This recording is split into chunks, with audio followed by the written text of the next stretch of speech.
I know that you agree. I agree the same. You got to watch out for yourself at a tournament. It's on you. You have to keep yourself safe. But how do you feel about the guys that rip submissions at tournaments? Are they being dicks or are they just trying to win? Like, I think there's no rule against it, right? Yeah, I think they're being dicks because, that's my personal opinion. And like, just because I wouldn't do that to somebody, I'm going to pull hard on something and I'm going to, get them to tap, but I'm not going to do it in such a way where it's, they don't have any time at all to tap, Yeah.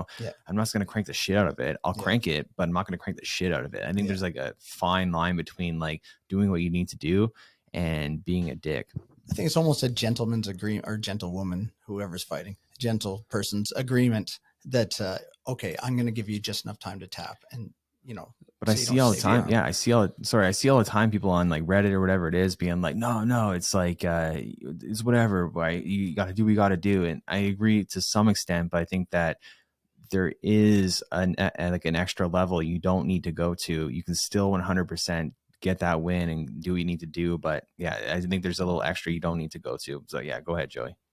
I was going to say, like, I definitely agree. But like my last tournament, one of the matches I lost, I had the guy in a heel hook, started putting the pressure on, feel 2 hard pops. And you're like, oh, okay. Like, release it a little bit.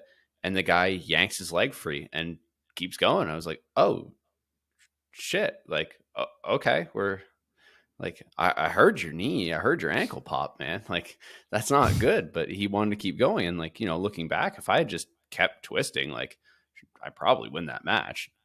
Definitely mess up his knee. But like, it's one of those things where you're like, is it worth it for me to injure someone to try and win a medal? Like, sure, you caught the heel hook. You could blow their knee out and win the medal. Or like, if I really believe my jiu-jitsu is better, I should be able to let him go and still find a way to win. Yeah, I agree. And funny you say that because it's a funny story happened to me as a white belt because I had this guy in an arm bar and I heard his arm pop so many times and I let go. I'm like, are you okay? And he's like, oh, I'm fine or whatever.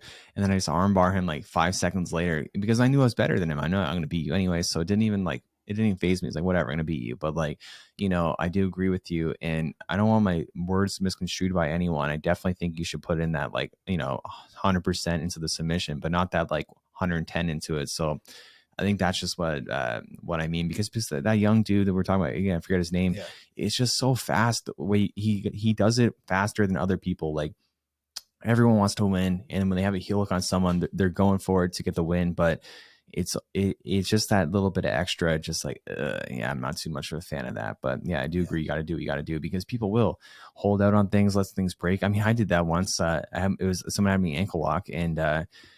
It popped a bunch of times and, but he didn't stop. We just went out of bounds because I was like rolling and it was popping as it was happening. But, we got back up and I still won the match. But like, what if he did let go, because he's like, oh crap, your ankle's popping. Right. So that'd be kind of crappy for him, if he was being a nice dude and then that's why I won. So I'm glad that it wasn't that. It was just that we kind of happened to go out of bounds. It wasn't my fault. It's just like I'm rolling out of this ankle lock and now we're out of bounds. Like I wasn't trying to go out of bounds. Like John Jones, Vitor Belfort. Vitor had him in a fully locked out arm bar, heard his arm pop twice and let go. Yeah. Yeah. Like Jones didn't get out of it. He let go. He said because he didn't want to injure him permanently. I don't know. In MMA, that's the wrong mentality. You're going for the title. I don't know if I would have let go of that. Well, in MMA, you're trying to knock each other out, exactly. Right? But at the same time, and a great example, I think I mentioned this too. It's like when you knock someone out, that's it. It's over. But like people, they'll throw that extra punch and it pisses me off so bad.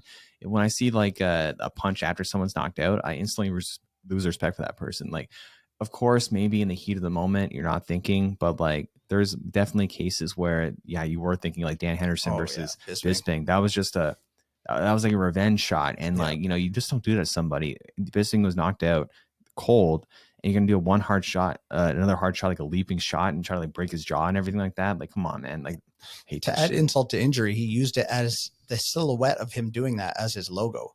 Yeah.